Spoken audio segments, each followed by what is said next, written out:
seems unlikely they're going to be able to change too much in that time. Let's go into this and let's counter-strat the hell out of them. Going to be looking good for G2 on their first map pick, but we'll have to wait and see. Bans coming out. Both these teams loved their shield bans yesterday. I'm expecting more of that. Could be Monty, could be Blitz to start us off. It will be the Monty.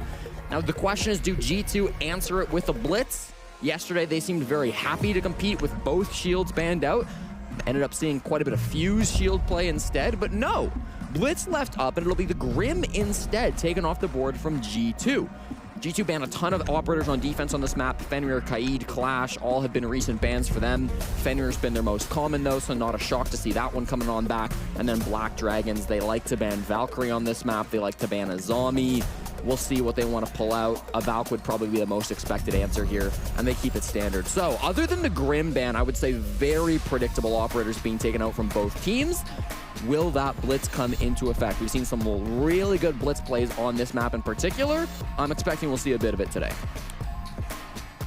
And Alamau immediately picking it. He could repick, but that's not a surprise. Don't be fooled, because all of the attackers can repick. So will they stay on the operator? Will they change out? We know that the Black Dragons players have locked it in.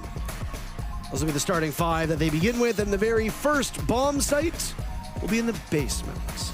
As we start to see more and more international play, we will have more data when it comes to which bomb sites are viable, which bomb sites are shaping up well for teams, and we'll be able to reference those. For the time being, outside of a smaller sample size, we can just go back to the regional leagues. Yes. Interestingly enough, Black Dragons choosing to start on the basement bomb site. A lot of teams will prioritize the top floor site. A lot of teams think that is the strongest site on the map. Basement's good as well. Basement offers a lot of different options for the attackers. You can go hit server and go through the back. You can hit the front and go through the garage wall. You can take up above and you can do a lot of vertical play. Doesn't mean it's easy, and especially with this roam-focused lineup that Black Dragons are going for, if you want to go for that roam clear, it can be a bit difficult. There's a lot of corners, there's a lot of tough spots to try to find on this map, but G2 are no slouches when it comes to the clear, so I'm sure they're going to be very ready for all of that.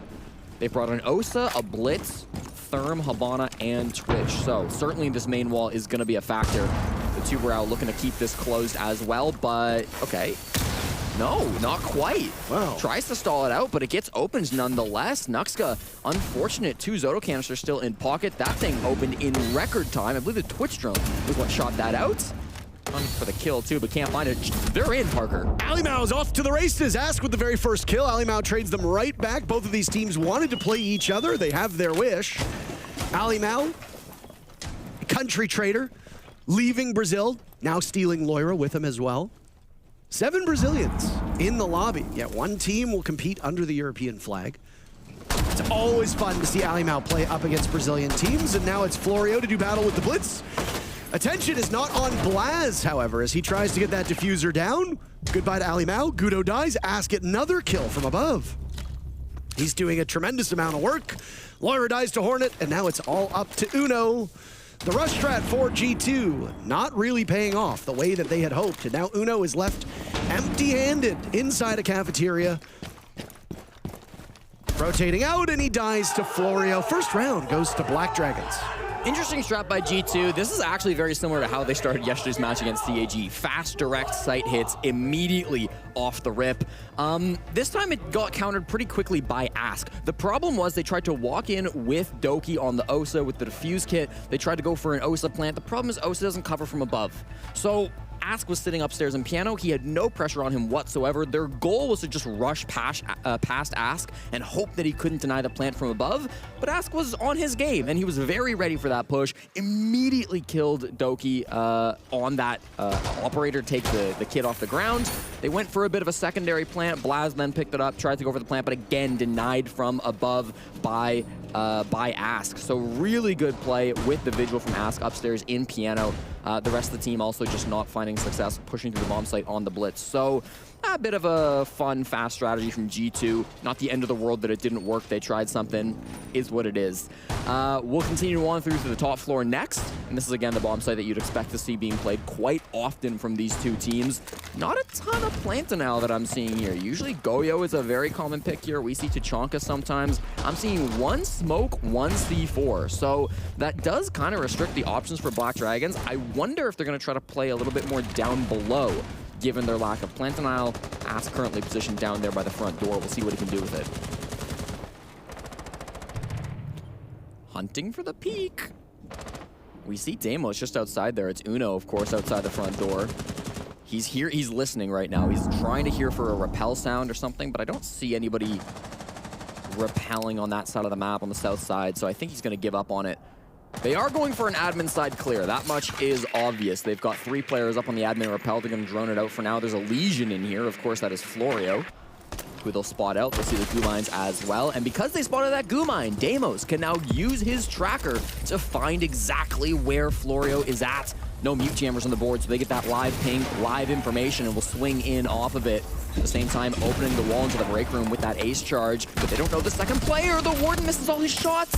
Oh no, can't quite find the kill. Even with the pistol out, finally cleans it up, and Florio with one as well. 2 big kills from Black Dragon, denying the entry.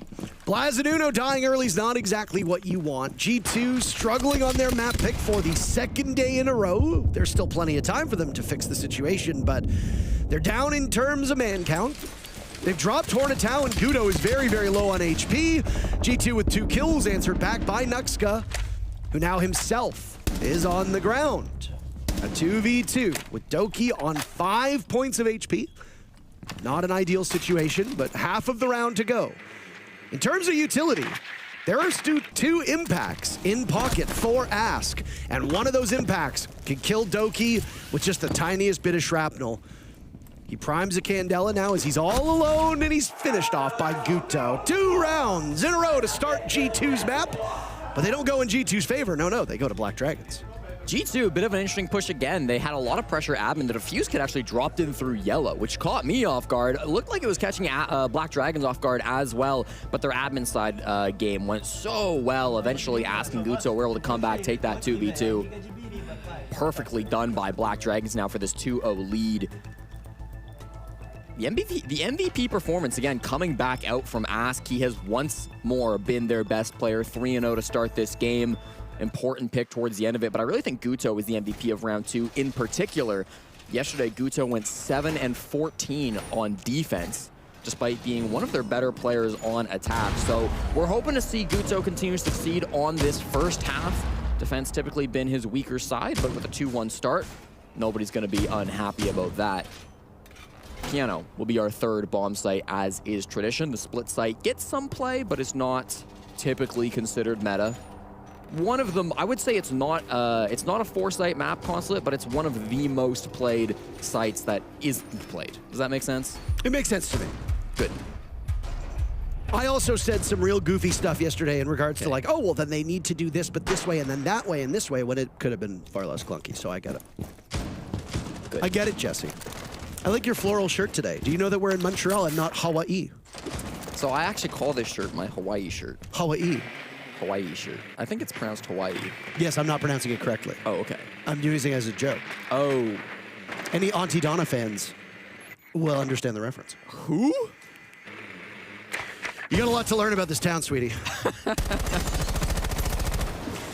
Well, not exactly the start that G2 wants. One of the players that was under the microscope yesterday was Blaz. Blaz was brought in deliberately to kind of shoulder some of that load from somebody like Benja. But Lair was also brought in with a very similar idea in mind. Lair playing Ashe. Ashe maybe not the main entry that she used to be, but still a very formidable entry operator if employed that way by G2. Blaz's impact in those first 2 maps yesterday was extremely minimal. I think one stat that we received was something like Blaz had only had an impact on like 13% of the rounds played midway through map 2. That is really bad. I mean, you are having next to no impact on your role. And as you saw from those numbers with how bad map number 1 was, the rest of the team didn't exactly have the greatest day either. Doki was one of those players as well that we talked about before the match. He needs to have a good game. And guess what? Doki is dead. Now Lair is dead as well. Uno is all alone, and he's gone. This could be a flawless round for Black Dragons, but no, Blaz gets a single kill, traded out immediately by Gudo. It's a 3-0 start for Black Dragons. I wonder if this will prompt G2 to call their timeout. Trying to enter the top floor with the Deimos, with the Blitz. None of these operators being utilized particularly well. Again, we often talk about Doki as one of the premier Deimos players in the world. Yesterday, he had some struggles on it. He played 4 rounds not on Deimos. He played 4 rounds on Deimos while winning, but he played 7 rounds on Deimos while losing yesterday. Again, a failed entry from Doki this time around. The tack timeout will get called. I was right. You were. I was right might be my favorite 3 words strung together. You don't get to say it very often, do you? No, I don't. I think that's why I like it so much. Fair. There's value in rarity, I suppose. Yes, it's called scarcity. And when you have speculative goods, the rarer things are, the higher their value becomes. I did not take economics. Didn't you literally major in numbers and maths and stuff like that? Yeah, but I took the useless math. The fake online university. I took the math that lets me. You went to a diploma mill where they give you shirts made out of camo. That Blaz got 19 kills yesterday. That's the math I took. Your numbers tell you that? That's what the numbers say. What else do the numbers say? The numbers also say that we're headed to round 4, and Black Dragons have yet to lose even a single one of them. Feels like they've just been dominating at the start of the round. That's the analysis you only get from a math major. Exactly. That's what I'm saying. That's what I paid 40 grand for. That's why Blast pays you dozens and dozens of dollars to be here. Absolutely. I'm expecting a bit of a different push from G2 on their second go around. Round 1, you know, they went for a rush. They had the blitz, they had the OSA, they tried all these ops, didn't really work. I think they're going to stop shortcutting at this point. They're probably going to go for a full top-down clear. I'm looking at their op lineup. I'm seeing a lot of hard breach, actually. 3 primary hard breachers, plus Deimos, plus the Ashe. So more opportunities for Doki to get involved in that early round. Again, been one of the best entries that we've had inside of Rainbow Six Siege, but struggled a bit in this tournament. Mirror windows as well being placed on the outside garage wall. That's going to really enable tricking from impacts or maybe even C4s. But the wall just opens and there is no attempt to trick whatsoever. So I suppose not this time. The mirror is still closed, even at that. They'll start to drone in now in G2. This is kind of where they have to show their hands. Are they actually going to full clear the top couple of floors? Because with the wall open now, they might not have to. It looked like we were about to see a swing, and we will. Ali Mao on the Ashe, looking for some motivation, something to change up and shake up this G2 offense, and they have their first pick. We straight out by Gudo, who himself is on the roam. The Mozzie now upstairs, joining his teammate of Ask, playing in piano. Doki is not that far away. He'll have to use one of those death marks. Mute jammers will persist even if Hornet is dead, and those will deprive G2 of some very crucial information. Good time for Black Dragons to retreat to the bomb site. They held map control, and now they can fall off with half the round to go. Yeah, they all run back to the basement now, minute 30. Doki not able to get involved there and help out Alamau. He was very solo clearing into piano, and obviously got the opening pick, so you're not feeling too bad about that, but you got to imagine they could have maybe found a second trade had he had some friends up there over by benches, but at the moment, it is a 4-on-4 because of that. They can start working on these floorboards. The soft breach is not great. Blaz has some. I believe he just used his first breaching charge. Obviously, with Ashe going down, that takes out a little bit of soft breach, although you can debate whether that's even best utilized there. They've got, in theory, an exothermic they could also use on the soft floor.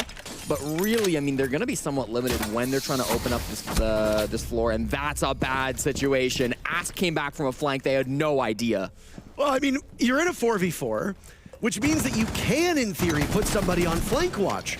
But just as we saw with Ask yesterday, he is able to find these openings and do serious damage from that position. CL Pharrell were fed to Ask multiple times. A run in now from Doki, he gets one, Uno dies. Numbers right now favoring Black Dragons because Doki's been dropped, Loira falls, and Florio collects both of the final kills. The timeout from G2 does nothing. 4-0 the scoreline for Black Dragons. So G2 are definitely trying new things, right? They're not just hitting the same angle over and over and over again. They're not just trying the same thing over and over. Like, they are experimenting, but nothing is working. It feels like there's always a gap that Black Dragons are exploiting. There's some flaw in the plan that G2 have that Black Dragons are being able to find. And in the first round, maybe it was being able to stop the plant from above. In this round, it was just a simple flank that enabled Ask to come on up. It was also the fact that they didn't get more out of that roam clear. It's a pretty heavy roam game from Black Dragons. They had a lot of players outside of the basement to start that round. G2, they had Alamau in the building in 30 seconds. They had Doki on the Deimos, and yet what happens? It's a 1-for-1 trade. Not bad, not great. Certainly felt like there was more on the table for G2 to get there. You know, it felt like G2 could have had a larger man advantage than they ended up having. But maybe they weren't ready to go for it. Maybe they just weren't together enough to capitalize on those opportunities. Because of that, they're going to be now down 4-0 heading up to the top floor bomb site. They're going to have to try something new once again, and that's exactly what they're doing. I'm looking at a Finka, Blitz, Amaru, Ying, and a Nook. This one is not going to go off subtly, I'll tell you that much. Ask has been hiding, actually, on the Kaid, hoping to not get droned. Might be able to keep this wall closed now if they haven't brought anything to deal with him. And I mean, I'm seeing no EMPs. There's not great vertical pressure either. This is going to be a tough claw to clear out if they aren't able to find it. But again, this is going to be a fast plant, most likely coming in. I was going to say from the Amaru. Currently, Almau has the defuse kit. Over by yellow, I mean, they're going to drop likely with the blitz in through yellow and try to get a plant that way. Here they go. Trying to make it in now. Maybe, hold on. They're going downstairs. The bomb site's up. Okay. Okay, maybe. Nobody else is in yet. Now he's going back downstairs. Lair is walking up spiral at the moment. Probably going to be the more pinch player. Walking up is maybe a bit generous, standing at the bottom of. Here come the Candelas. This has got to be the trigger. Maybe not. Okay, they find Ask. Get a nice pick on it. There goes the Adrenal Surge. Now this needs to be the trigger. Alimau is dead. Okay, so Diffuser is now surrendered over towards yellow. Doki dives in, dives out. Lair and Blaz on the board. G2 still searching for their very first round. They're in a prime position to do that, as they're up in a 4v2. It'll now go back to drones with half of the round still left. The Kaid of Ask is spotted out. It leaves just Hornet Town now as the last man standing. Hornet, a terrifically gifted player, but just way too many targets. Goodbye to all of Black Dragon's. G2 finally on the board. All right. Let's go. Good stuff from G2. I think they've realized that, you know, it's hard to give up gaps in your strategy. It's hard to make mistakes if you're not entering the building. Really, they delayed that push quite a lot. They faked it a few times. Faked me out a few times, and certainly Black Dragons as well. They didn't actually get going until they finally got the opening pick onto Nuxka. Really smart and disciplined play coming out from G2. They knew that if they just ran on in 5v5, Black Dragons have consistently throughout this game been ready for those type of plays. So they said, we're just going to wait. We're going to let you swing. And once we have the advantage, then we're going to jump on in. It was scary because they immediately lost Diffuse Kit, and that whole round, Black Dragons were in control of the kit, but it ended up going down to a 4v2, 4v1. At that point, doesn't matter who has the Diffuse Kit. So much time on the clock. They were going to be able to collapse on those last couple of players, trade out, and win the round. So, good stuff from G2, but it feels like that's one of those rounds that you're mostly winning off of getting picks before you enter the building. That's not something that you can do very easily outside of the top floor bomb site. So they're still going to need to come up with solutions for this third site, if they don't want to go down 5-1, that is. But at least they're on the board now, Parker. They can start to chain this into some momentum. Momentum in Rainbow Six is quite a fickle thing, right? Because there isn't much in the actual game that gives you momentum. There's no economy system, there's no card system, there's no ults, there's no abilities, nothing like that. The momentum that you get in this game is almost always based around what's inside of your head, and every now and then based around bomb site rotation. Yep. Most of the maps now are relatively good, so it doesn't really matter what bomb site you go to for a lot of teams. So G2 won round 5 off of waiting outside the bomb site and getting a swing. Okay, Ask equalizes, but the exact same thing just happened. Florio, another swing into a player outside the building, goes down immediately. Now, thankfully, Ask is a hero, and he makes the play to equalize now 7-2 from the MVP of day 1. G2, they're not going to full clear this. They're getting ready for their execute pretty quickly here. They can plant with the blitz. It makes it very hard to deny from above. They'll know exactly where at least one of these attackers are coming from. Zuno looking for the smoke lineup? I was wondering what he was doing down there. Ask, get another kill. Ask has been terrific over the last 2 days. Black Dragon's success doesn't entirely rely on him, but it sure makes a huge difference. Hornet taking out Blaz, leaves just Uno and Doki as the last two standing. Doki's been on a bit of a tear himself. He's back positive in terms of numbers. He's got all 3 of those death marks available as well. Uno, no coverage, because guess who it is? It's the man of the hour, Ask. With the pick, Doki in a 1, never mind, Doki's dead. 5-1 first half for Black Dragons. Ask putting Alimau in his pocket. Alimau and his former teammate, don't forget, when Loira first came out of Tier 2 in Brazil, he didn't get picked up immediately to G2. He went to a little team called Black Dragons, where he joined Ask and a few other players that are no longer on this team. And during his first year of competitive play, few months, he was on Black Dragons, and he really kind of came up under Ask as his IGL. Ask had a lot to do with Loira's development and his initial play inside of the BR6 League. At the start of Stage 2, G2 ended up buying out Loira's contract. They brought him over to Europe. They upgraded him. In theory, they brought him to a better team to play inside of the EUL, a team that consistently made majors. After this result, Loira may be regretting that move, but lots of games still to play here. Defender side of map, of course. The point is that Ask really did have a lot to do with the development of Loira, and for Loira now to be going up against his former IGL, his former team, maybe some nerves hitting in. 2-5 at the moment, the fewest kills out of anybody in the server, up against his former teammate who is leading the entire server, 9-3. It's definitely a tale of two players.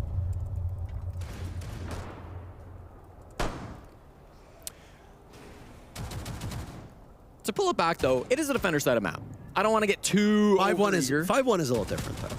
Yeah, I mean, 5-1's a lot. It's not impossible. It is bad, though, right? Your fancy math degree's not going to save you here, Buster, okay? 5-1 is abnormal. It is. There's too many numbers. Statistically, you wouldn't expect that. Statistically, that is correct. Loira versus Ask in the front door. Look at this. I don't know if I would want to engage with Ask with the way that he's playing. Right now, topping the charts with 9 kills. Looking for that first engagement through the main door. He can't find it. Now the death mark will go live. Who's it spotting? Spotting out Loira, former teammate.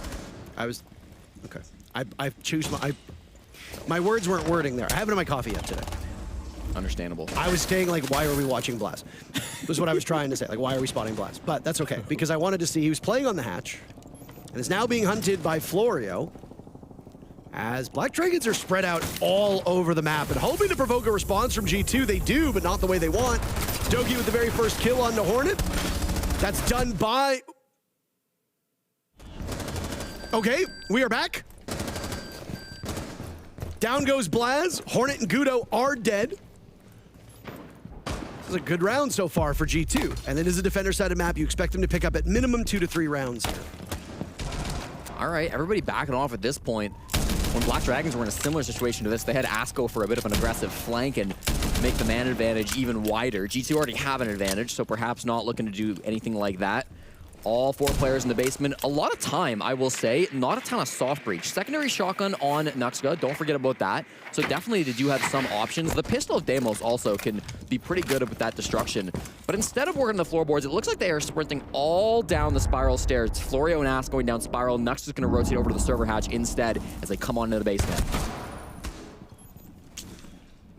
It's very patient. Oh, that should have been a fight that Alimau could have won.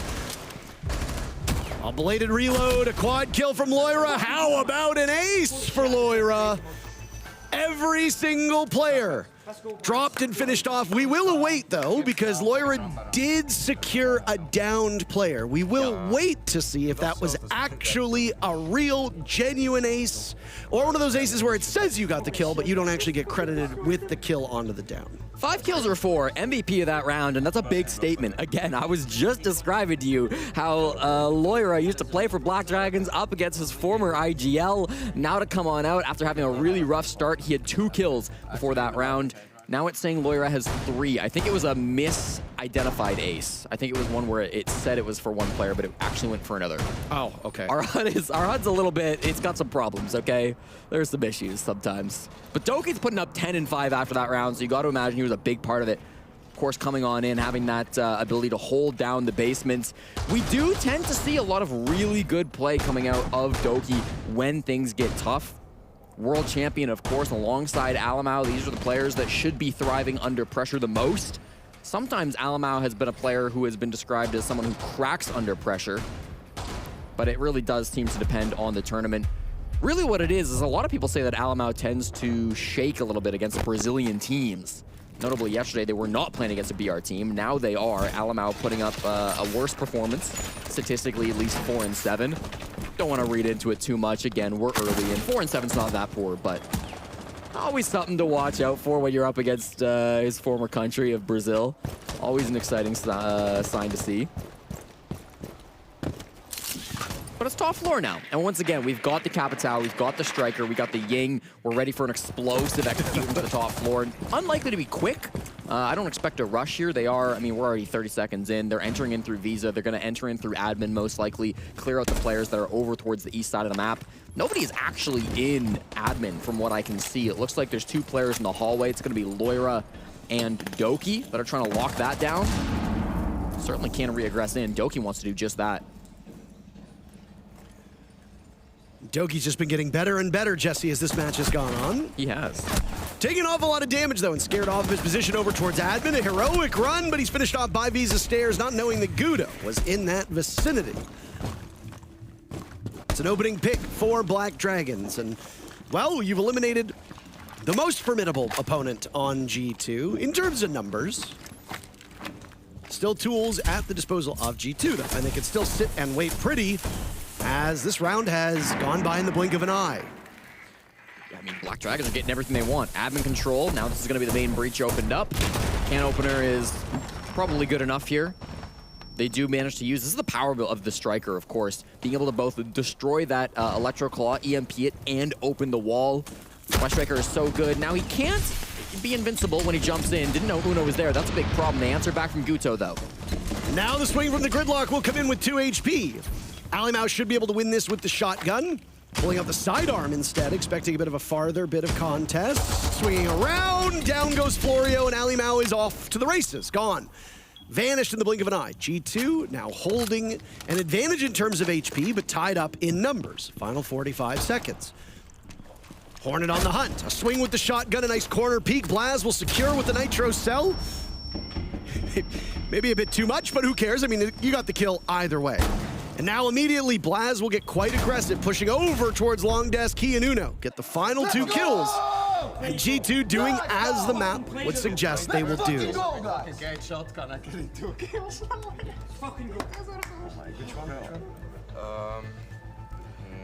Some shenanigans in the round.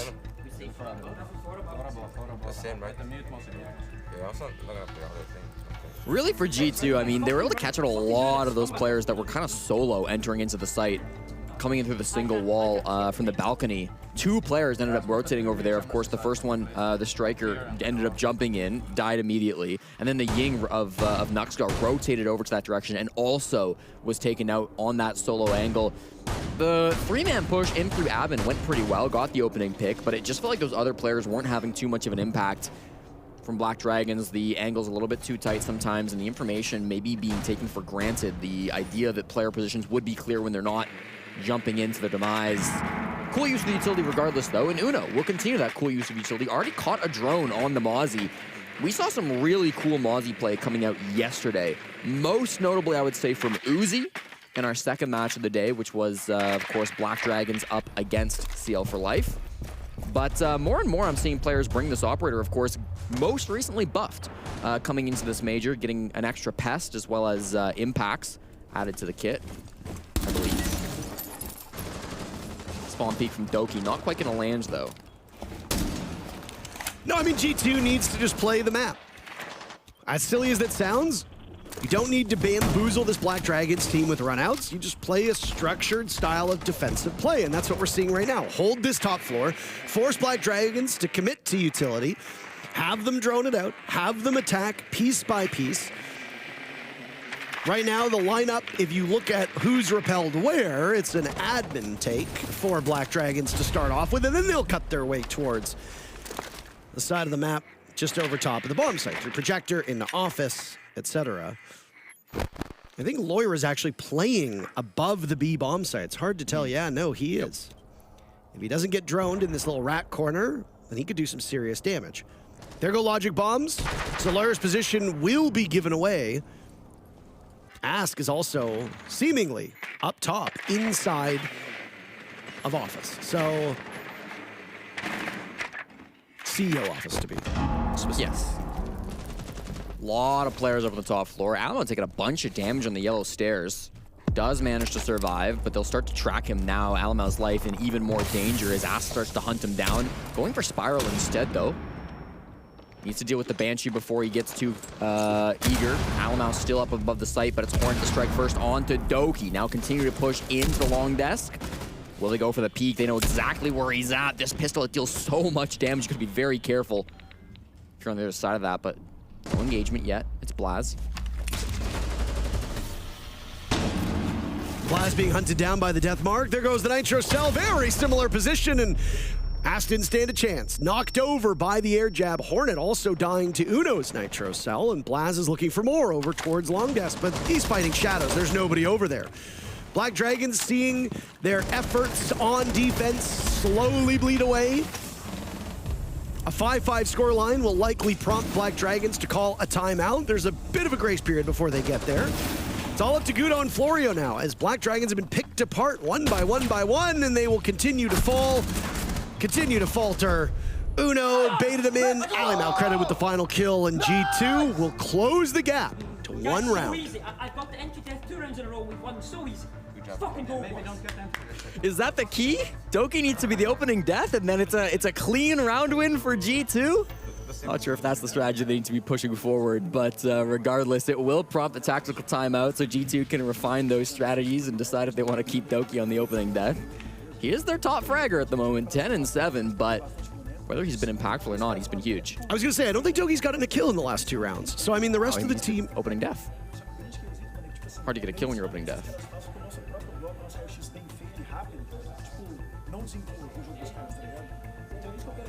I should have been a math major. You should have. I don't know if you'd be very good, though. It's my greatest regret. I think you're a better talker than you are a mather. Thank you. That's the nicest thing you've ever said to me. What's 8 times 7? 58? 57? No, 58. 56. There you go. 51. Yep. Got it. I will say the 7s are hard.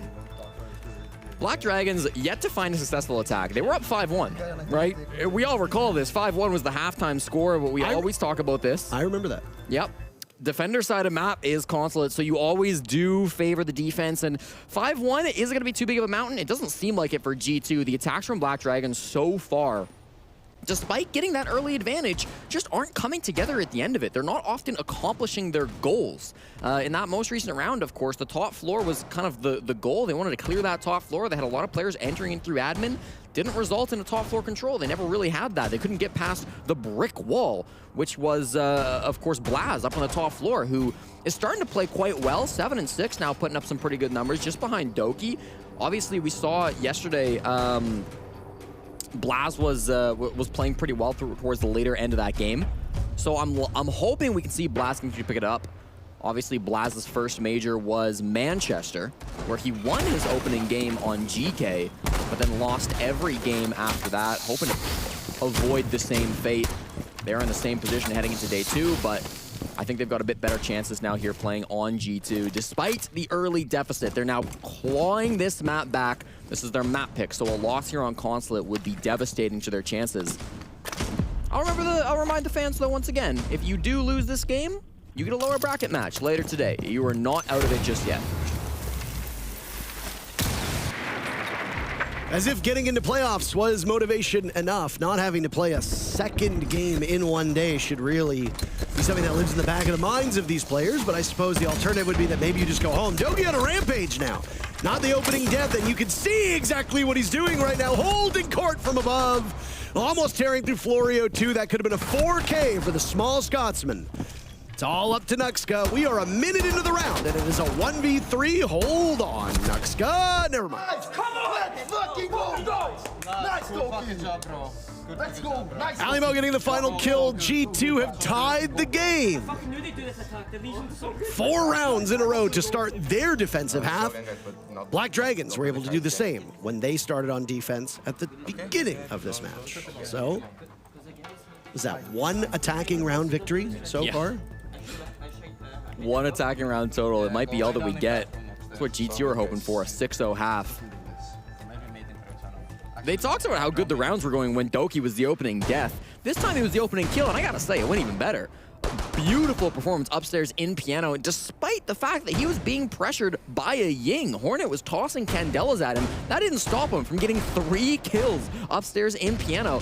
The exact same way that he died, I will remind you, all the way back in round number 1 when Ask was playing that same position, killing Doki through the floorboards vertically.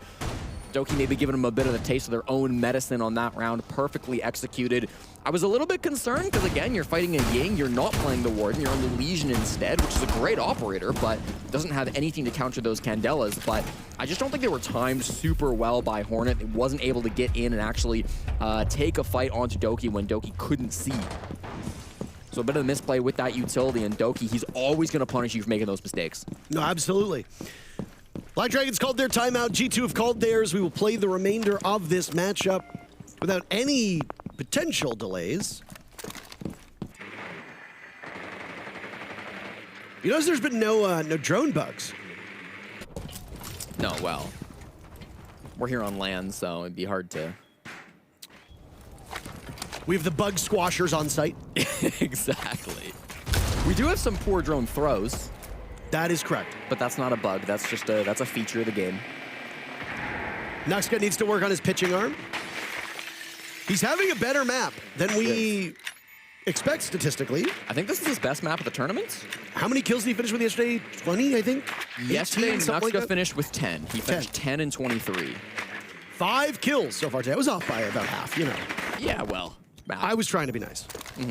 I was wrong. Yeah. Obviously had his struggles so far this tournament. Really like the intel right now from G2. That C4, of course, won't land. Was hoping for somebody to run past it, but Ask moved backwards instead of forwards. Now they'll definitely know there's somebody in the basement. A C4 blowing up at your feet is a pretty good sign. It's not the smoke who they're currently tracking. Again, they want to... Oh, beautiful shot! Right to the head. Didn't even see him, but still with the track, beautifully takes down Uno. It does get traded, but I mean, that's job done. You killed the smoke. That's massive. These roaming UMPs have been a big deal for both of the teams. First, it was the castle in the hands of Ask and Black Dragons. Now it's the Pulse in the hands of Blaz. And if Florio doesn't know it, he might be coming close and closer. Oh, no. To that Pulse. Look at this standoff here. Oh, Two no. players, and there's the swing! The UMP wins it. The Adrenal Surge goes out. It almost gets Florio back up. Hornet is on the window. Good enough for 1 kill, and the numbers will equalize with a minute to go. Great trade by Hornet. Wow, just on the window, immediately there for the frag back. Very fast, I like that. Now Guto's wanting to get a plant down here inside of CEO. There's not a ton of denial. There's the C4's been wasted already from Alamau. They've got a blitz in as well, but if Alamau's got a gun, it might not matter. 2 players immediately go down. Doki for the 3rd out of nowhere. I don't think they realized where he was at. There was a zombie hiding inside the corner as well. Just couldn't quite get in for those kills. 5 rounds in a row for G2, and now they're sitting on map point. Their own map, a very defender-sided Consulate. All that's been done by the attackers is a single round, won by G2 in the first half. Black Dragons have been held off of the score sheet now for about 20 minutes, give or take. That frustration must be settling in. When they went up 5-1, Ask stood up and patted his pocket. All of Black Dragons have been put in G2's pocket at this point, and a split bomb site will be the place for the very final round of regulation. Overtime is certainly possible, Jesse. If we expect both teams to do 5-1 first halves, then this will be Black Dragons. Well, I mean, it'll be their job to ensure that we get that same side that they just had. But do we get there? I'm not sure. I really like the confidence that G2 has had. They've held map control effectively. Black Dragons have struggled with drone work. They've already lost 3 drones, and they're still just in the prep phase. This map is kind of silly. It's so hard to effectively attack. Not to say Black Dragons haven't made mistakes. They absolutely have. But regardless, it just feels so difficult sometimes for Black Dragons to get anything going. Even in the 3v3 in that last round, they jump in, but they just don't have favorable angles. It's so hard to get into Consulate sometimes. It's always window repelled. It's always jumping in windows. It's always, you know, there's no great entry points to this map, or at least there's very few of them. And oftentimes the whole map is played, as it currently is from G2. They've got 2 players up on the top floor. Alamau and Uno are up here trying to go for a bit of a... Or sorry, Uno's in the basement. It's just Alamau up in Secretary. And now there's nobody. I was correct neither times. Hornet finds Alamau. He does pay for it with a down, but he should get picked up relatively simply. There are, again, no other roamers from G2 up here on the top floor. Ask being on that Ram is going to be able to do some really good work when it comes to the soft breach. Oh, bit of a rotate from Doki. Kind of cool, but finds nothing. He could have possibly gone for the run out and then the jump through, but I mean, it's a gamble, and it's a gamble that if you lose, you're in a 5v3. That's devastating. You can't really have that. G2 suffer a debilitating loss early on in this final and very pivotal round. Determines whether G2 goes out in regulation and wins their map, or we go to overtime, and there are still 2 more rounds to come. The rest of Black Dragons, after they'd walked on in, they picked up Hornet. Right now, they're assembled over toward Visa's side, looking to get into the building. No EMPs at all. I got to imagine they likely didn't drone out that Kaid before they went for this, before they locked in their operators. So that's going to make things a little bit awkward here. The Blitz, however, will provide its own opportunity from Florio. Looks like they're likely to go into the top floor site, the mid-floor site, if you will, into Tellers. They've got good tracks. These players can start to fall off. They've made a bit of a bunker there inside of Visa with those Kiba barriers. That forces Doki all the way around, but that's not who Blaz is looking for, of course. Will have some of this information from his teammates. Outside the window, great shot on Deguto. The fadeaway. A nice shot, and he drops. Keep in mind, Hornet is low still, too. Here's a rotate from Doki. Ask picking up Uno. Doki might actually be able to get this. He's rotating around, but he's in the wrong direction. That's a free kill. Goodbye to Ask, the best player from Black Dragons, now off the board. And Doki really can just use Consulate as his playground at the moment. Nobody seems to know where he is as he just rotates around endlessly. They don't use the Deimos tracker on him. There's Doki with another! Looking for more. Blaz with the kill. And it's all up to Nuxka to save the day. Black Dragons' lowest rated player in a 1v3, finished off by none other than the best player for G2. A perfect 6-0 half. G2 wins their map and stun Black Dragons. Yesterday, through 3 maps, Doki put up a grand total of 20 kills. Today, through 1, he's hit 17. Barring a disaster in this series and the next, it looks like day 2 is going a little bit better for the star player of G2. Great stuff coming out of Doki and the rest of the squad too. Honestly, slow start, attacks weren't all that. They had some ideas. The ideas were often being countered out by Black Dragons. It just didn't matter though. Their own defense is flawless. Start to finish, they know exactly how to win consulates. They do it better than almost anybody else. Yeah, I mean, what an astounding result. I wasn't expecting a 5-1 half. I certainly wasn't expecting a 6-0 half, but here we are. Welcome to the play-ins. Anything can happen. We've got Lair up next, Rainbow Six newest map. Does G2 knock out Black Dragons 2-0 and G2 goes on to the playoffs? Giving Black Dragons a date later today to fight for their lives? We'll find out in a couple minutes.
Ouais, choc-les.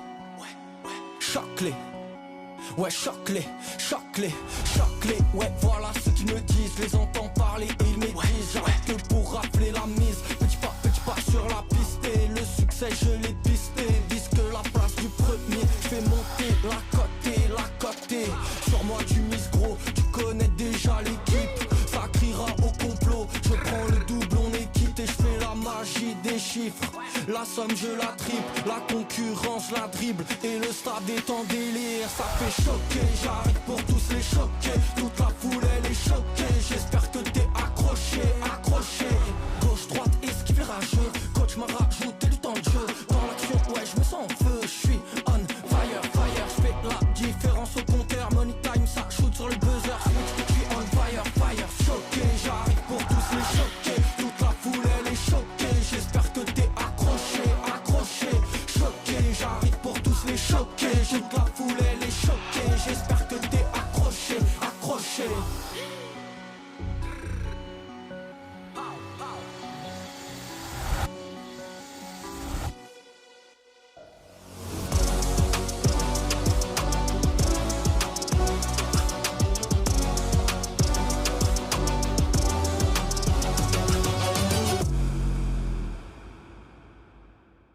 Well, the man of the hour himself, Doki. Small guy, big impact on map number 1.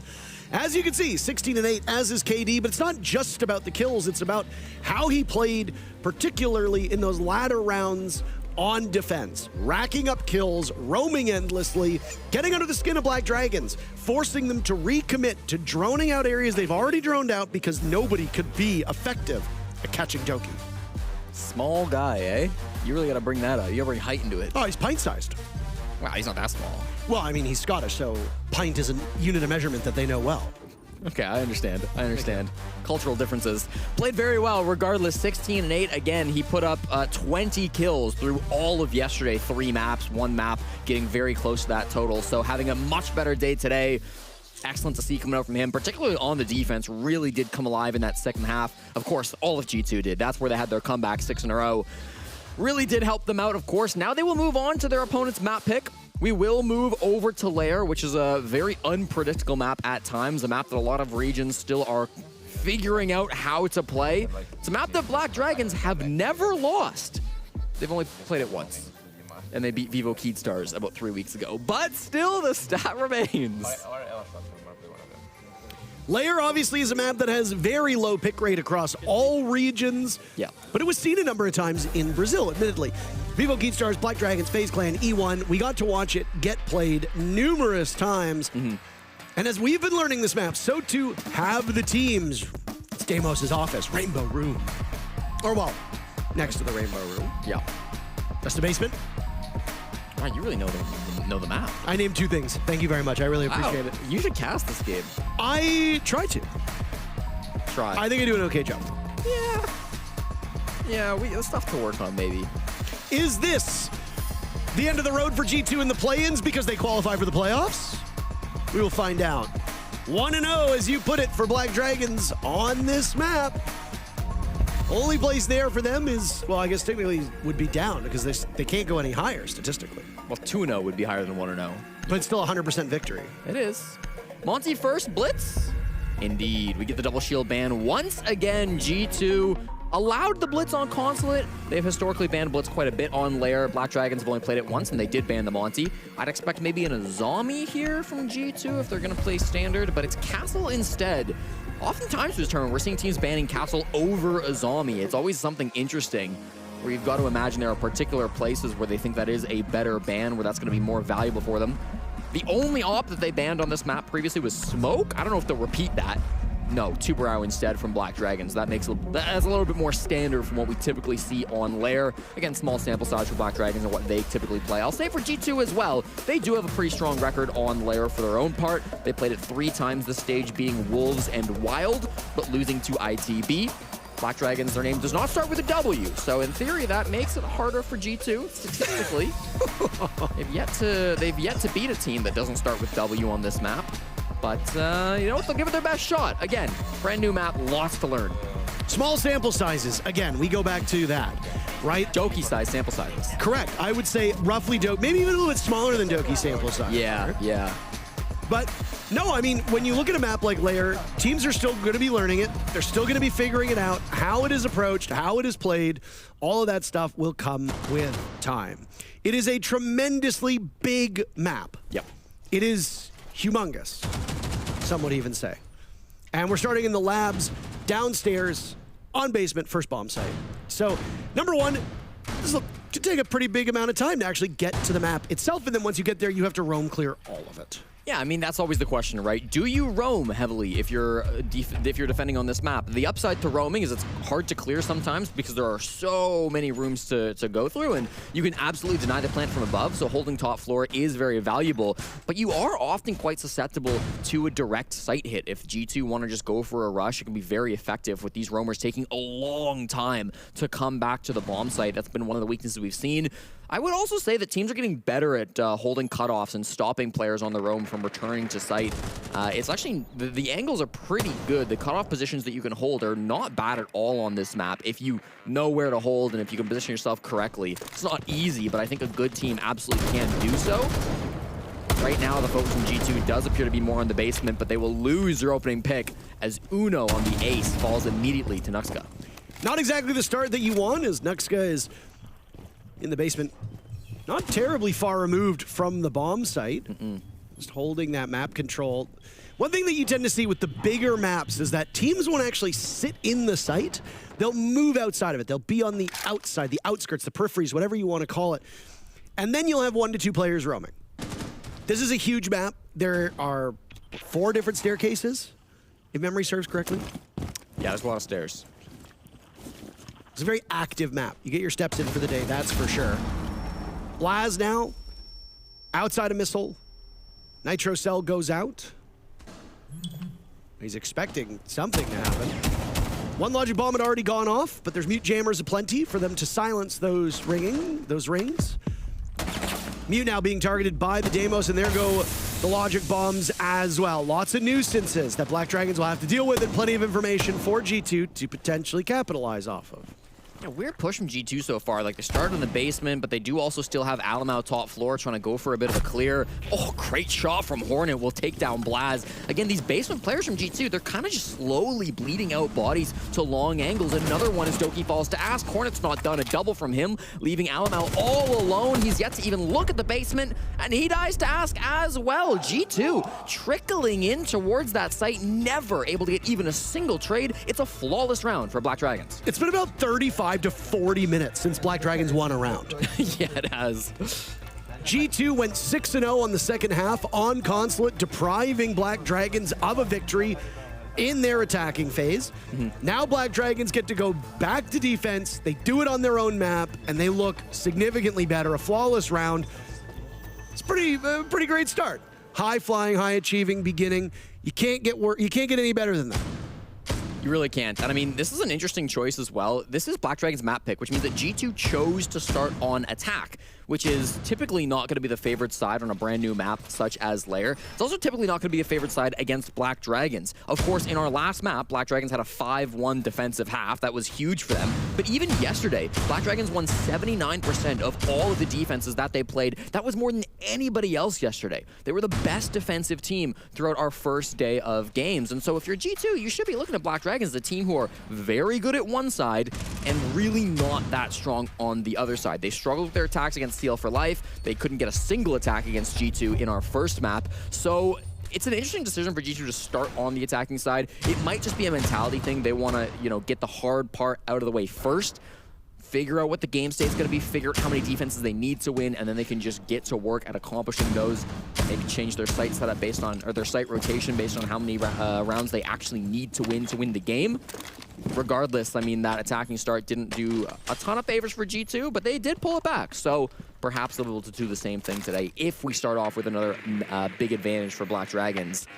Of course, only 1-0 to begin here. Grenade primed and ready from Uno as Hornet just outside of that Rainbow 6-room bomb site. guard this area and juggle those dread mines. Oh my, he could have had an engagement. He swings a bit too early.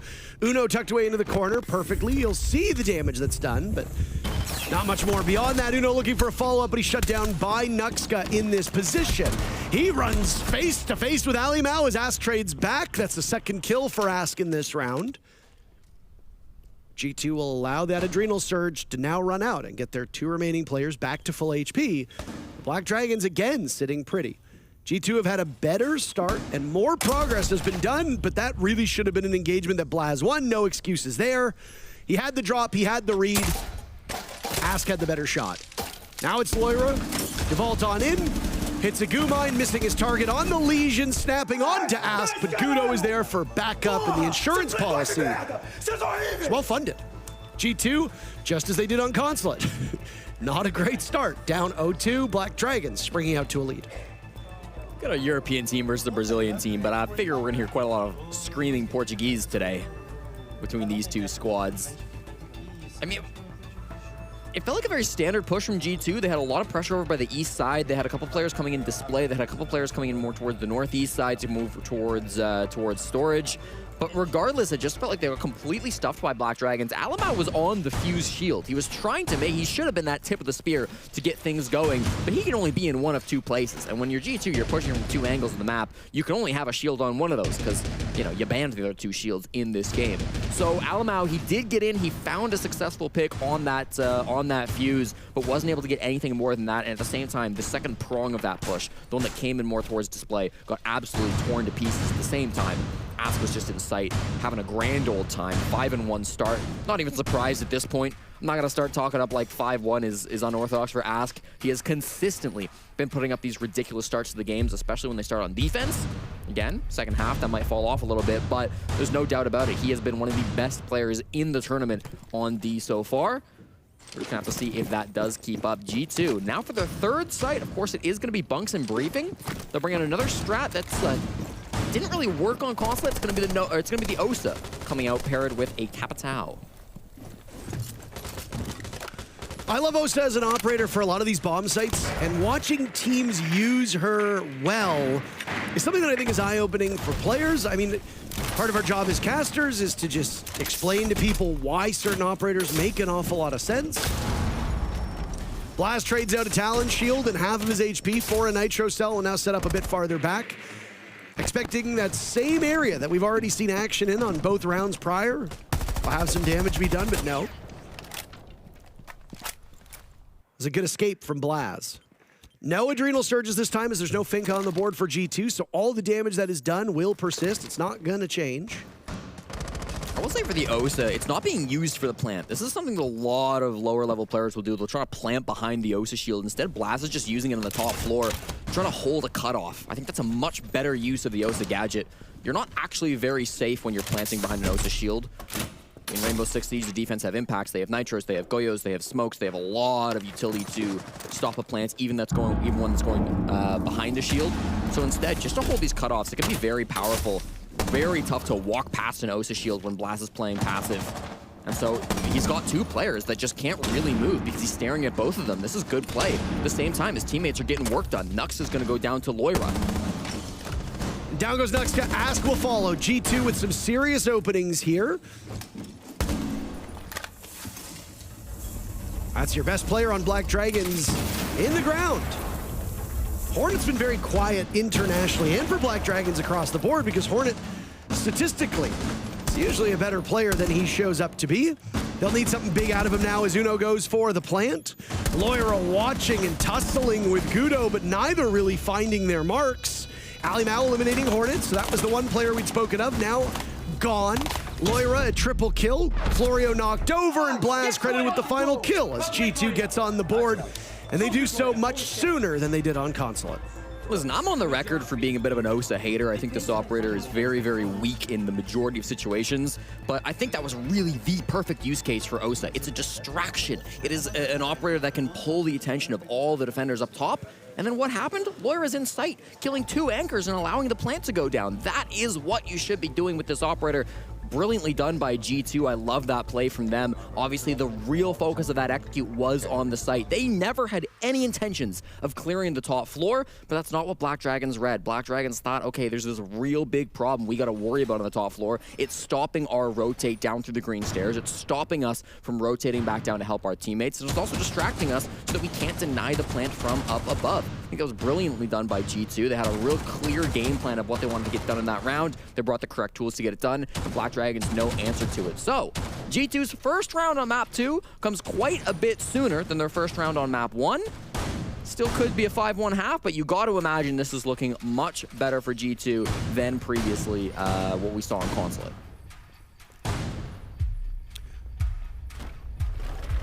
Do you have Lair numbers, by the way, in terms of bomb site success across regions? You want to talk about them? You want to talk about the bomb sites across? Well, I only have... oh, now you're making excuses. Well, right now I have stats for the tournament, and Lair has not been played once this tournament, so everything's at 0%. Remember when I said across all regions? Yeah, I honestly... I was very careful with I said yes to your question before I... Before I finished answering. Exactly. Terrific job. Thank you. You're very welcome. I will say, typically you see the basement site, typically the top floor site is what teams prefer to go to first. It tends to be the best site. Oh boy. Ali Mao got 1 kill, but that's all she wrote for Carl. Gudo trades that one back. Hornet in the grave. Supporting cast for Black Dragons will be an issue if they go deeper into these series. You cannot rely on Ask and Hornet to an extent to carry all of the weight for this team. Nuxka's gone, G2 with a numbers advantage again. They'd earned it moments before. Ali Mao then died, and well, it vanished. Now it's Ask being hunted down. The Azami Agudo finished off by Uno. Ask with 1, Loira dies to Uno's Selma charge. I had thought I'd seen everything. Doki in a 1v1 against Ask. Doki still searching for his very first kill. Florio is down, and guess what? You've got a death mark. You know exactly where he is. Ask being hunted down. Florio picked back up, and it's Ask to win either way.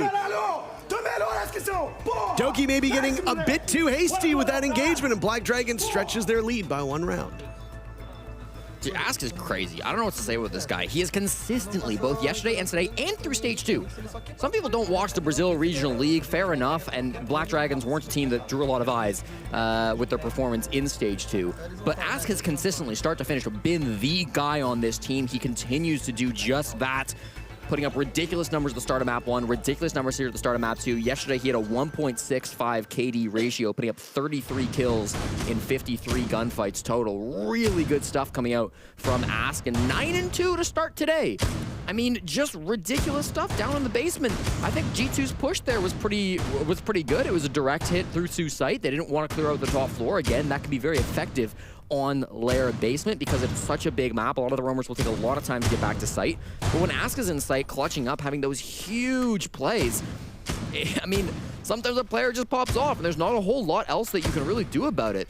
Ask having a tremendous game, carrying his team through these first couple of rounds. He's got 9 kills, the rest of his team combined sitting at 7. 9 kills in 4 rounds. Now we get into the 5th round, and this is just a player that honestly went through a bit of a lull in his career. Oh, yeah. And now coming back on this Black Dragon squad, Ask playing up to his own standards, maybe exceeding them a little bit. Black Dragons would have been nowhere near as competitive over these last 2 days without him. Certainly not. Doki still without a kill, by the way. He's the only player in the lobby yet to get one for the role that Doki plays. That is bad. Agreed. Thank you. They'll start to set up now around this top floor again. This time it looks to be a different push entirely. They're going mostly for the outside wall that goes in towards Mask. Oftentimes you're going to be wanting to plant through operations on that Mask wall that the drone is staring at right now. If you can breach that wall, Hornet will find Doki, so his kill-less streak does continue. 0-4 to start today. He showed up big on defense when they were playing Consulate a couple of minutes ago. So that might come back to help him out, but his attacking stats continuing to suffer throughout this matchup. I mean, admittedly, what did you say?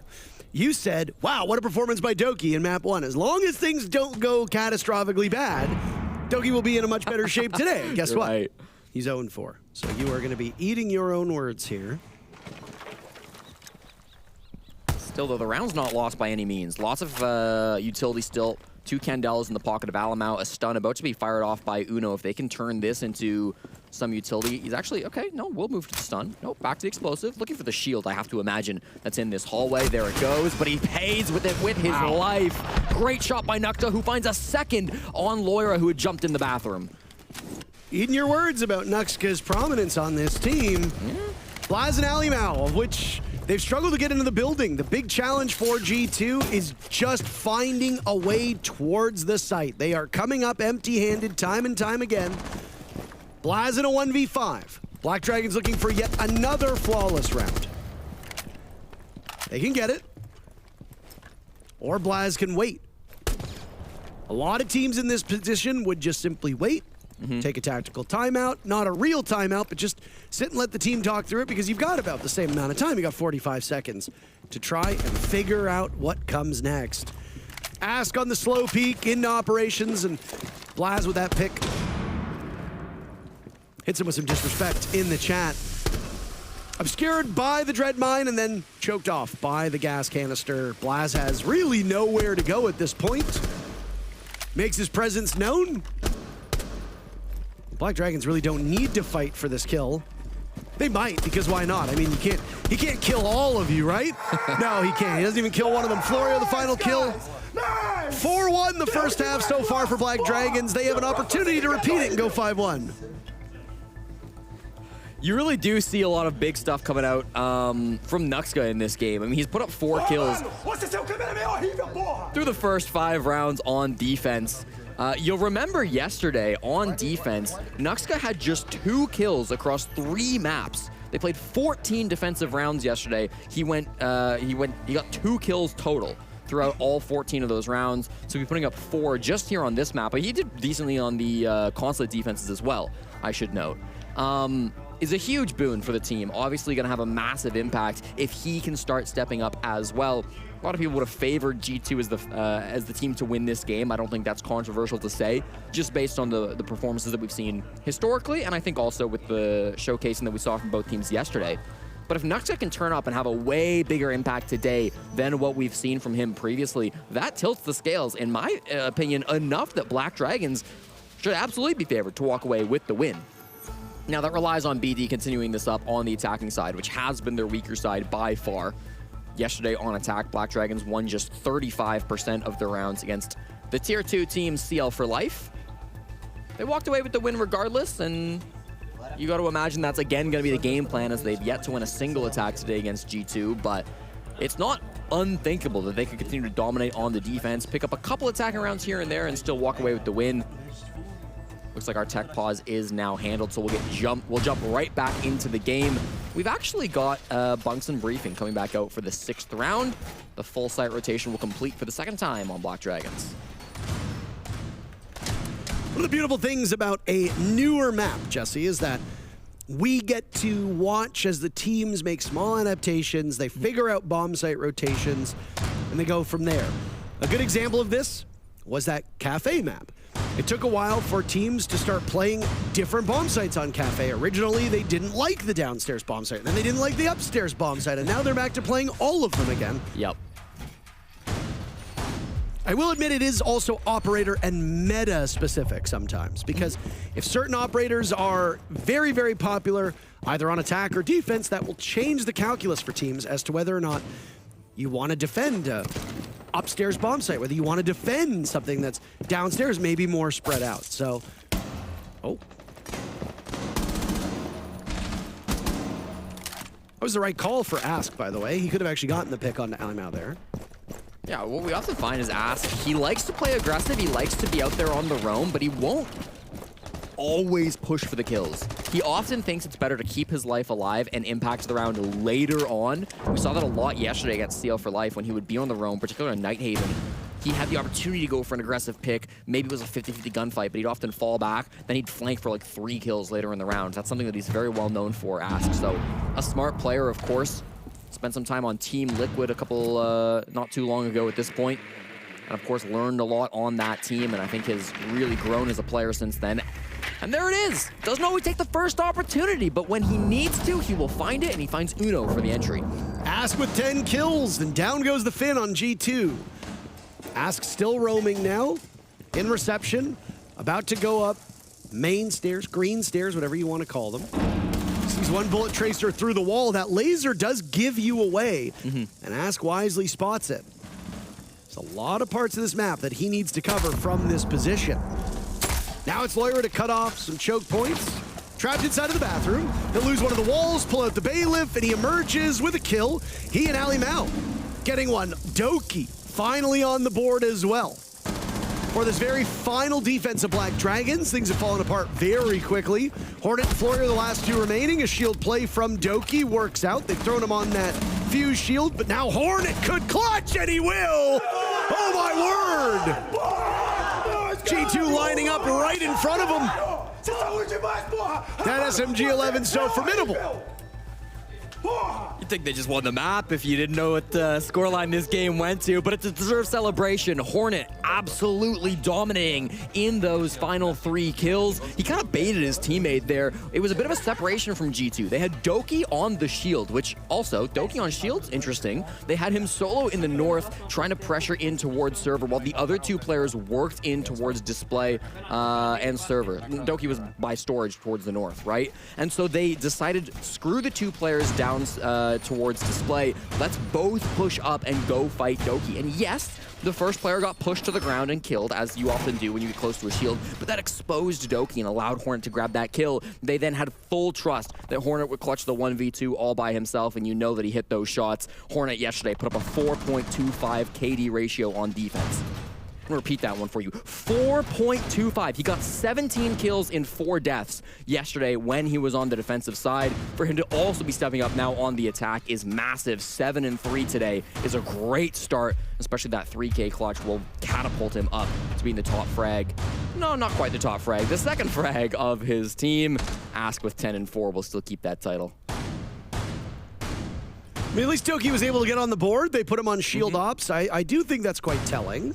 Doki playing shield ops when he has been historically one of your better aimers doesn't always bode well, but it also depends on how you want those shield ops to function, because, yeah, you're right.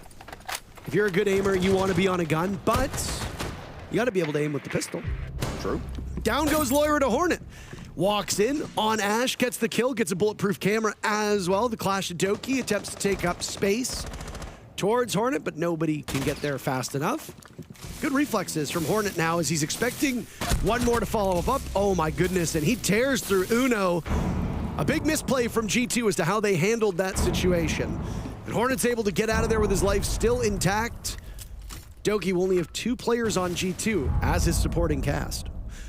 That's a rough start for G2, especially if you consider that this should be their side. Doki puts away the shield, sidearm comes out, Hornetow dies. Things look a little bit better, but still not great. Black Dragons hunting for their first attack of the day.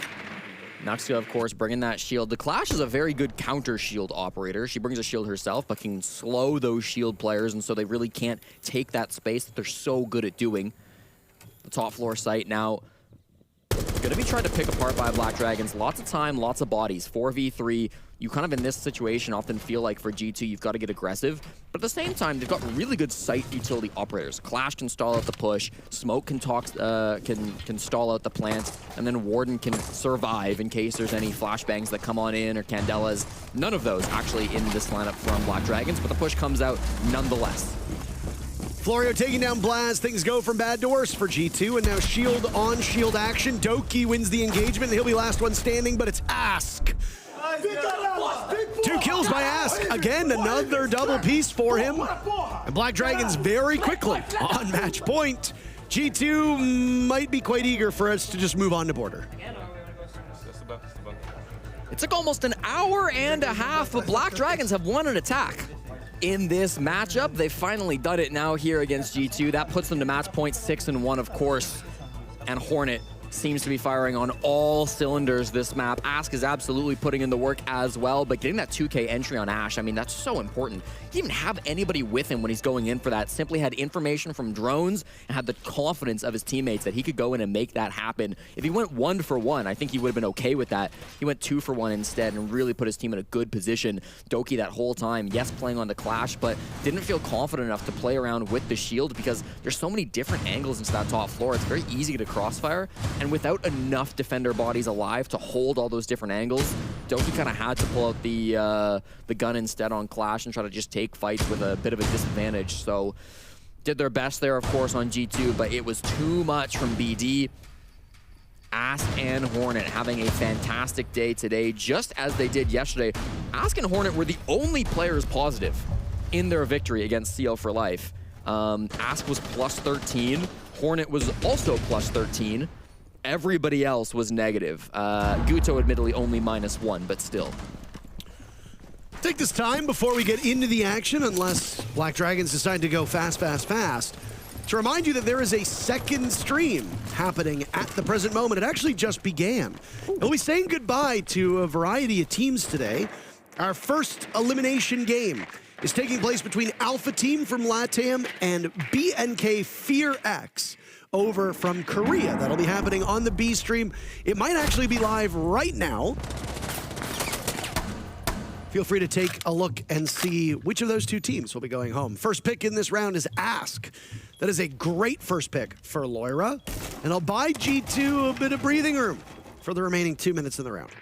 The Calais is a very interesting operator choice in this one, but doesn't really get the job done with that sniper rifle. The close range engagement favoring Loira in his battle against his former team captain.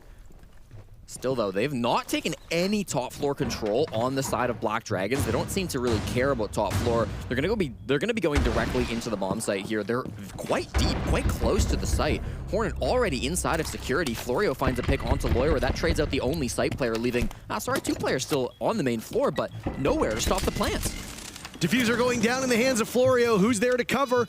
Ali Mao will drop. No coverage whatsoever from G2, but they win in the post plant so far, with 2 of those players from Black Dragons being put in the ground. Nuxka and Guto have to watch over this case. Blaz eliminating Nuxka. It's all up to Guto. Oh no, he's on the shield. Oh my, what a brilliant play, and almost a job done by Guto. The Scopos, blocking the doorway, blocking your angle in is something that we don't really see all that frequently, but it is a clever usage of the operator, and G2 stays alive, at least for the time being. That was really cool. We saw that strat attempted in the stage at least one time. I remember on bank top floor, a player tried that, but it was a 1v1, and they didn't really get the opportunity to successfully complete that. Still using that Scopo shield for cover, really, really smart. I don't think G2 realized the plant was going down there because the wall was never open. It's common to like hit the site on that bomb site, right? It's common to ignore top floor and go in and immediately start planting, and you want the defense to be ready for that. But usually it happens when the wall opens, and the fact that they immediately lost their collie, they couldn't get the main wall of bunks open, meant that they had to go in and plant in the doorway from the bottom of green stairs. And it was a bit of an awkward plant.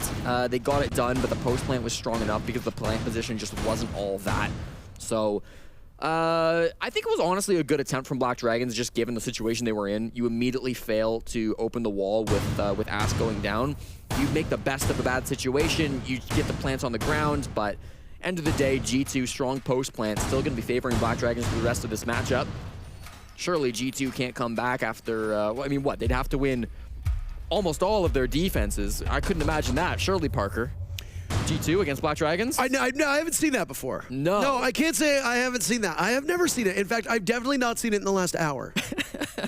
I know that sounds like it might be an odd time frame, but it's true. Yeah. I can't recall. No, I mean, your memory is not as good as it used to be, but surely there wouldn't be anything like that. It's because I'm older and I'm also now a diabetic, you know. Yes. It happens. It happens. Your memory, I don't think it... Diabetes absolutely affects you. Does it? Of course. You learn something new every day. I know. I'm learning about numbers today. You are learning about brains. So Wonderful. Good for us. I mean, it is definitely possible that G2 can replicate that same success. This time, on the previous map, I said, there's no chance. There's no hope. Mm-hmm. But I was wrong then, and I can be wrong now. I don't mind being wrong. I prefer to be right. Wow. We'll see what we can do on that.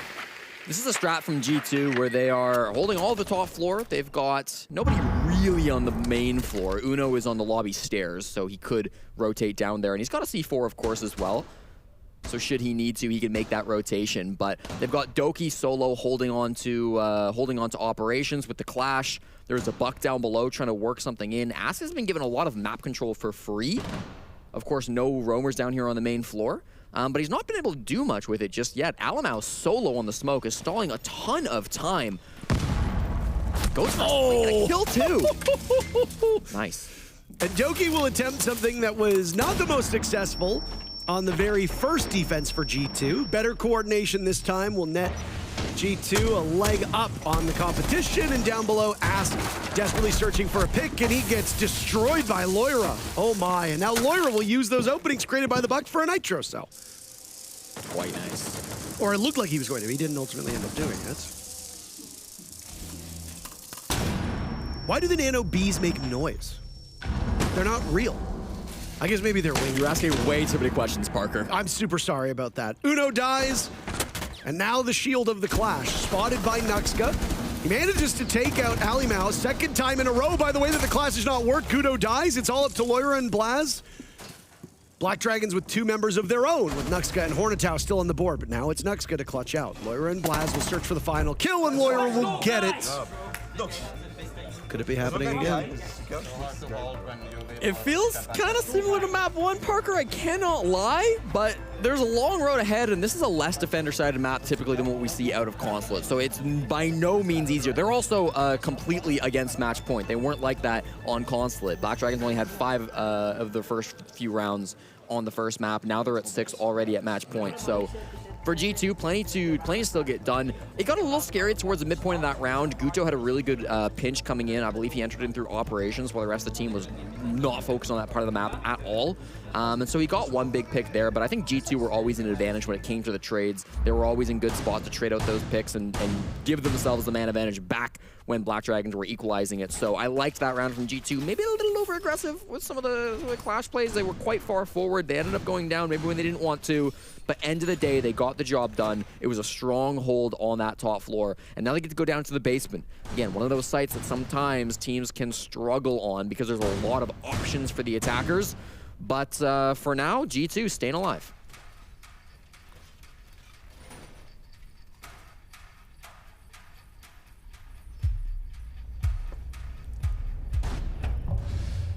Look at the lineup being brought by Black Dragons. Shield in the fuse, that's what happens when you ban the other shield operators, and Osa isn't played the same way. The gridlock can be very effective on big maps when it comes to cutting off rotations, and if you're worried about G2's flank, then gridlock is up there with Nomad as the best of them. I would like to actually talk to teams as to why gridlock has seemingly replaced Nomad in a lot of different scenarios. I wonder if it's because now it's easier to take care of those air jabs. Maybe it's the secondary gadgets brought by the gridlock, but slowly but surely there's definitely been a change there where Nomad has fallen out of play in favor of gridlock for a lot of teams. I think Nomad has still got a higher pick rate overall, but Gridlock definitely does find themselves in good position sometimes. Loira, a triple kill as he jumps out the window, and he'll make it back into the map as well. Massive aggression coming out from Loira to get those two big picks against his former team, looking for a third as well. The Nitro Cell unlikely to land. Still with the gunfight, won't win it. It's Hornet to shut him down. Matches kill total at 10 as well. Heal up himself and the rest of his team, as he did take some big damage in that fight. Loira will die, but I think he is extremely happy, not just getting 2 picks, but the best player on the team in Ask and the shield player in Nuxka. Worrying signs for Black Dragons as it seems like their grip on this map slowly weakens. It's a defender-sided shootout so far, from Consulate now to Lair. The attackers only winning a single map on Consulate. They've won 2 at least here on Lair, with G2 winning one of their attacks, Black Dragons winning one very quickly. It was their very first attack, which is what set them into this excellent position. Engagement now that's going on. Gudo shrugs off a bunch of damage from Doki. Doki will have to work double duty right now from inside of Toxin. He's within arm's length of the bomb chassis. Nades will go out, and he scampers away from that. as Flames block Hornet. Now, not just the Flames, but the gas as well. All of which will just need to be waited out. Still time for Black Dragons to pull this off, but as the timer continues to tick down, concerns for the Brazilian team will mount.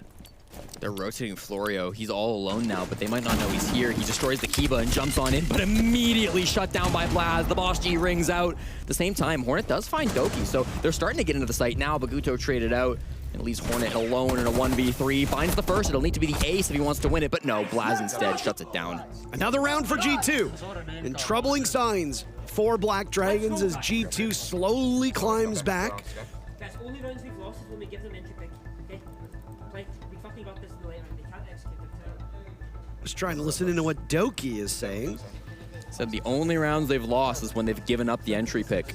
If they can stop doing that, if they can keep the man advantage on their side, they will be invincible, running their way to overtime. They just need 2 more rounds now, Parker. They're in a very good spot to achieve that. And if Doki is correct, if they can stay alive on these roams, on these aggressive plays, that could be nice for them. I'm a little concerned that may halt some of the more aggressive plays that we've seen from G2. They don't want to be too passive. I would argue they won the last round largely off of the hyper-aggression that came out of Loira, jumping out for 2.5 kills just a few seconds into that last round while we were discussing the merits of Nomad versus Gridlock.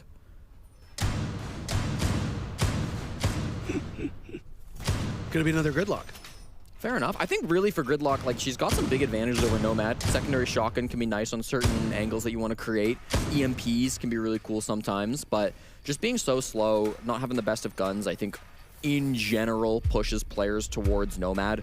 I feel you need a very specific reason to choose Gridlock over Nomad, whereas if you just want some flank watch, you're going to default to Nomad first. The other thing, too, is that this is a map that needs quite a bit of soft destruction. Oh, yeah. A lot of these teams aren't bringing a ton of traditional soft destructors. So that secondary shotgun for Gridlock actually becomes far more important than you would have thought. Additionally, the F90 is just a terrific weapon. It's one that has been slept on for a long period of time. It's mostly just because of who it's attached to. Yeah, exactly. I fear that, like we saw with the AK when it went from Fuse to Ace, if the F90 was to come onto a new operator, and that operator was to be quite strong, they would nerf the F90 for both Gridlock and the new op. It was one of the downsides to that AK that Fuse had. If you remember, Fuse was largely useless at top levels, but the AK was such a good gun that it was a shame. Ace comes out, the gun's too good, it ends up getting nerfed. And now Fuse is only brought without the AK, so it's very funny. I have to imagine, what, 9 years ago they gave Fuse a shield, the only op in the game who has a shield as a primary without, you know, while also having other gadgets. And now he's at the height of his popularity only because he has a shield and sometimes Monty Blitz get banned. It's the only time we see Fuse, but he's got a niche now, which is, you know, that's something. Yeah, it's not bad. And I mean, it is a little funny to go back and look at some of the early operators and wonder what was going through their heads with the guns that they gave. Why did IQ have 3 rifles and no shotgun? Why did Ash and Thatcher just randomly have 2 guns that nobody else had? First down is going to come to Hornet. This is not the start that Black Dragons want if they want to remain competitive, as G2 winning this round will put them within 1 of overtime. Now, at that point, it would come down to who plays on defense in overtime more, because this is a defender-sided map. The defense are winning all the time. Doki, if his assessment is correct, well, he called it, saying that Black Dragons only wins when they get the first pick. They just gave it up. They almost gave up the second now, as Ask, who had 12 kills very early in this match, has shown very little signs of life, like the rest of Black Dragons, as they move to attack. It's true they've given up the opening pick, but they've also given up a lot of map control inside of G2, the full top floor control being held by Black Dragons. Down they go. Alimao eliminating Guto. Ask dropped and bleeding out on the floor. Nuxka and Florio, the only 2 still standing against a fully powered G2 team. Alimao dies to Florio, and the retrieval of Ask is now possible. So numbers will go from basically 2v5 to a 4v3, still favoring G2. The proverbial rubber needs to hit the proverbial road. 10 seconds remain. Florio has the diffuser. Nuxka now walking down green stairs, punished by Loira. Blaz dies to Ask.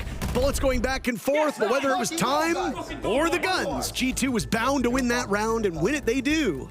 1 round separates these squads. This is a super smart flank from Alamau up the green stairs. Sometimes you look at a team and you're on defense, you're in like a 5v4, you want to say, guys, don't get aggressive because that's like, you know, that's too much. We're already in the lead, we don't need to throw it away.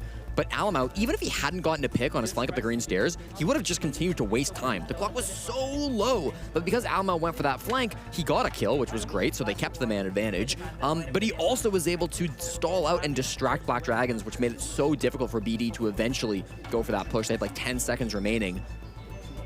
Now with G2 mounting a comeback, the tactical timeout will come out.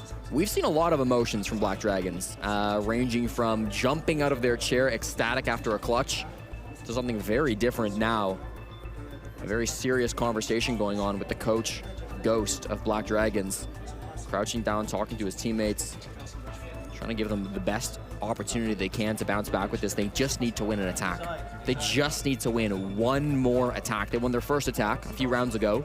I just need to win $1 million, then I'll be rich. It's that simple, isn't it? It's, I mean, they could do it in 3 minutes, though, Parker. Yep. 3 minutes. They could accomplish their goal, send us to map 3, don't have to worry about attacking for a while. That's all it is. Basically the best time for you to call this timeout. I mean, Black Dragons could have tried to settle things down early on, but coaches usually know what is afflicting a team and whether or not they need to call it early. Was it yesterday that Black Dragons called their timeouts against CL4L in the first 2 rounds of maps 2 and 3? Exactly. So Black Dragons are not afraid to call their timeouts early on if they think the issue can be solved quickly. My guess is the coach says that's not the case. Black Dragons have lost half of their drones already. All 5 drones gone in the prep phase. It went down to 4 drones for a second there, and I was like, wait a minute, hold on, who got an extra drone? How did that happen? That would have been impressive if G2 shot 6 drones in the prep phase. But you're right, 5 is crazy. It's very, very rare to see 5 drones going down in the prep phase at a pro level. That's going to be a massive intel disadvantage for Black Dragons right off the bat. Now, they do have some decent information otherwise. Grim is a great information operator. Can get some really good Bs out there to track players and get live information for the whole team. Nuxka can also get information for just himself, but of course can combat to the rest of his teammates playing on that Deimos. So the information operators are still here. They still will have some intel on the side of BD, but the lack of drones is always going to hurt the team. They can start to open up this wall. The outer breach is going to be most important. What are they doing with this with the Zofia? Okay, they're just running the impacts. Often on Zofia on this site, you'll see it to stop the bandit trick down below. This time, instead, they just will use the hard breach canister instead for Zofia, and they will get the wall open, but no attempt at stopping the bandit trick from below this time. Still, the goal gets accomplished. They open both sides of the wall, they use the EMP perfectly, and now they can move on to taking operations and starting to push out these other players. I always love rounds like this because we don't know if we're a minute 40 away from more Rainbow Six. Oh my, or a minute 40 away from map number 3. Terrible start for Hornet as he's blown up by a Nitro Cell. There goes the Zofia, there goes some of your soft destruction, there goes some of your target acquisition as well when you think about how her concussion shots are proximity based. Nomad as well, this time replacing the gridlock. G2 really has not been roaming, so I mean, you don't desperately need a gridlock to lock down these staircases. It'd be weird on this site to bring a Nomad, I feel. Maybe if you're going towards more R6 room, but clearly this is like an operation, so we're going to plant inside of Mask. Like, that is the clear objective. Moira is the biggest problem. Of course, still playing Insight on that Bandit. Already got the opening pick with that Nitro Cell. These Kiba barriers. Here he goes, Loira. He's got some protection thanks to this bunker that Blaz has set up for him, but he still will be the first line of defense as they try to get this plant down inside this breach. He's really hunkered down in here with the Kiba barriers in front of him, blocking lines of sight and absorbing a fair bit of bullets until they shatter. Black Dragons have been battling the clock the last couple rounds. This one is no different. A Nitro Cell in hand for Uno. He might be able to have the cross onto the advances of these Black Dragons players. Down goes Asp to Uno. As we said, they didn't look in his direction. Loira dies to Florio. G2 with an advantage, but they have to hang on for the next 20 seconds. Blaz still in this position, popping up Florio with yet another kill. Florio on a single point of HP. He escapes the gas, managing to take down Blaz, and now it's Alimau to clutch out against his former team. He just needs to wait Oh my, Carl, be patient. 1 second left for Florio to get the diffuser down, but no, he won't do the job. Overtime on the board for Black Dragons and G2. Holy fucking shit! Let's fucking go, guys. Am I your prototype? Florio just not able to find Almau in the final seconds of that clutch. I mean, he just had to pick an angle. He wanted to go left, he wanted to go right, he wanted to go left, he wanted to go right. Almau stood still in the site. He stood still in our 6 room, he hunkered down, he held one angle, he made his choice. That's not what Florio wanted to do. Florio was indecisive and was not able to find that final pick in the 1v1. He played great up until that point. For me, really, that was Blaz doing great work as well on that Azami inside the site. Azami, one of the strongest operators in the game. We'll get a tack timeout from G2. Reason for this is that Black Dragons gets to defend twice. So G2 need to dot their I's, cross their T's, because they have an incredibly hard task ahead of them.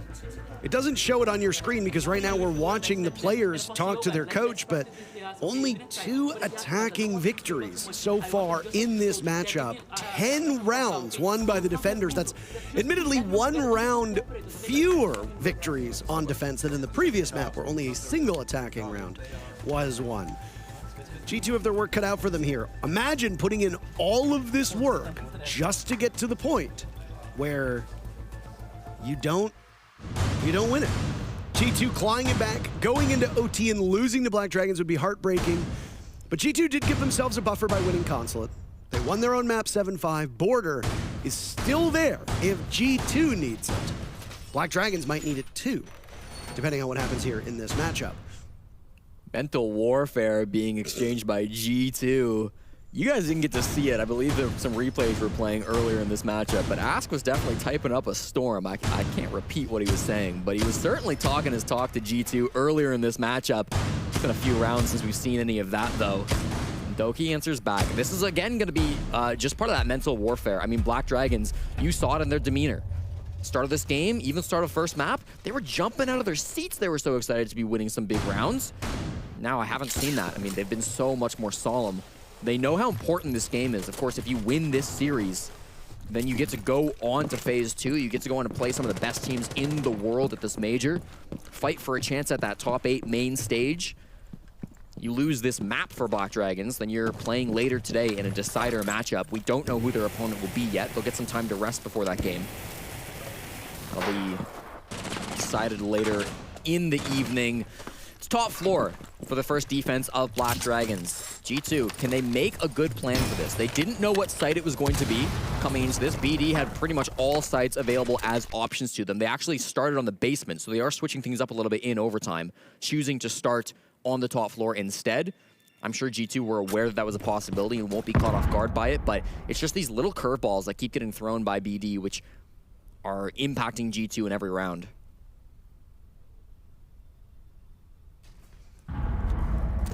G2 likes this Flores on this map, but I mean, I think Flores is a very versatile operator. Great for cutting through Kiva barriers. Exceptionally good for dealing with soft destruction. Nuxka, the very first pick. Doki trades it back right away. Uno is on the board as well. Alimau looking for something, but he's got his pistol out. Dying in that engagement. Ask with 2. Finished off by Doki, and suddenly it's Hornet in a 1v2. G2 desperate to win an attack. They only get one opportunity to defend. A victory here would set G2 up quite nicely to prevail on the stronger half in the very next round. But where, oh where, is Hornet? He just put down a mute jammer, so he can't be droned out. Doki going for the plant as Lair and all 14 of his kills will watch, and there it's Doki getting off of the plant to give G2 one of very few attacking round victories, and it's G2 now moving to series point. Doki, a big round on one of the rarest operators that we see in today's meta in Rainbow Six Siege. Throughout all regions in Stage 2, Yana was the least played attacker other than Blackbeard, which is a crazy stat that she was played so infrequently. Wow. Just outclassed by Ashe, by Nomad, the utility that she brings, even Striker in some situations, Zofia. I don't think Yana is a bad operator by any means, but very rarely is she the pick for professional players. Doki, you saw the use of those EMPs. I think that was the biggest thing. Yana's gadget's like kind of bad. It doesn't really do much for you in terms of the intel that it gives you. It's okay, but it's just not very effective compared to some of the other attacker utility. But that secondary utility, the EMP came in clutch for Doki as he ran up those lobby stairs. was able to, I think he disabled an Ella mine. I'm not 100%. It might have been a standard beeper. Whatever he disabled, it really enabled him to run up those stairs and then have those first couple of picks that started off that push, clutching up in the 2v1 as well. Of course, great cover for his teammate who's getting to plant down inside a mask. Just played it perfectly. Yeah, very rare to see those pocket EMPs be used for anything other than wall denial, right? Yeah. Using it to take out a bulletproof or a mine or some gadget that's going to impede you, that then enables you to take up map space very quickly, it's seldom seen. A lot of times you'll bring one set of those pocket EMPs because Thatcher doesn't really exist in the meta. Hilariously, he's actually being played by Guto right now. But Thatcher's pick rate obviously has fallen quite a lot as other options have presented themselves. And those pocket EMPs, when used selfishly, can pay off. Just saw it in the previous round. It's something to keep in mind of. You just need to be quite precise with it because the explosive radius is small. So far, Black Dragons have won a single attack through this series. They have lost, if my math is correct, 11 in this game. So this is certainly statistically looking good for G2, but... You are a math major. Yeah, thank you. This is the setup we've seen before from G2. Doki on the Clash holding down operations, Loira on the Bandit holding down the mask walls, Alamau on the Smoke holding down the top east corner, more towards storage. I mean, this is very, very standard. And it's similar from Black Dragons, where you've got, once again, Mask down below on the Buck, hoping to find some impact, disrupt the movements of the Clash, ideally, as well as the Buck, which is the first objective here. They do take care of those Bandit batteries. The wall will get open, so that's going to be a nice objective to start this off. But still firm control of the hallway. Kiba barriers, a Clash. It's going to be very awkward. Even Bandit batteries being used on the Ops wall is a lot of commitment just to stop them from getting anything done from Ops. But, I mean, in theory, that will be the goal from Black Dragons, so they might find success with it if they are not going to attempt to push through Ops, and they're going to have to face Alamau and now Doki, who's rotated over more towards storage. The big issue with Black Dragons on a lot of these attacks was that timer, the clock. As we said, they'd get a couple picks, but they could not translate that effectively to how the timing of this map would go. Doki once again as a nuisance on the Clash, slowing things down. Nuxka paralyzed, but for a moment, but Florio's there to take him out. First kill for Black Dragons. Maybe the attackers in overtime, Jesse, have a bit of an advantage here. It is the opening pick. They said those are the only rounds that they lose inside of G2. Test that theory. How well will the rest of the supporting cast of G2 do now that the Clash is gone? Lair and Blaz breaking double digits. You'll need big performances from them. Problem is, Black Dragons still have basically everything going for them at this point. Players down below. Hornets try to make a rotate, but it's very, very late. This push is going to come in with like 15 seconds, Parker. It's going to be extremely late coming in. Hornets going to try to jump in through display while the rest of the team tries to focus more towards the north. Blaz will be that person that he fights first. And Moira dealing some damage, but having more done to him as now he's on the run. Nitro Cell from Uno goes out. It does not connect. The walk in now towards the gas as Uno will wait with 10 seconds to go. Black Dragons lining up their marks, tearing through everybody. Moira last man standing, but Black Dragons shred him. 15 rounds of Lair needed. The attackers winning both rounds so far on attack. Very, very unusual. God, that was a good push. I was very worried about it because initially they were focused towards mask, they were focused towards operations, they got the mask wall open, they were like, okay, great, and then Ops had Kibas and Clashes and Bandits, and there's so much utility, and then they make the decision. Ask, I assume, as the IGL, makes the call, we're gonna rotate over towards storage, we're gonna push the smoke that's up towards the northeast. Then they make a second rotation, they move Guto down south over towards display, they all make that push in, or I believe Hornet moved over towards the display window. Guto got the 2K pushing in with the brunt of the team. They had all those different angles coming in the whole time. Ask was down below too. He didn't come up to the top floor until the last possible moment in that push. So they knew it was going to be risky. They went in with very little time, but they used their time effectively. They were always repositioning. They were always getting set up for the right push. I really do think they planned that out perfectly. Out of nowhere, we're getting good attacks with these two teams and the final dying moment. And G2, after getting what seems to be impossible, an attack in overtime, now have to do it again. Trendline's got to break at some point, right? You can't have 3 teams win on attack in OT. I feel for the G2 fans at this point. Yeah. If they lose this round, my God, is there a worse way to lose? At that point, I would have just taken a 7-1 and moved on with my life. We'd be halfway through border at this point. Yep. Instead, what do we have here? We have a G2 team that is certainly more motivated and looking more practiced on attack. This is interesting. Trying to get the mute jammer, and he got it. Beautifully done. And now an opening from Uno.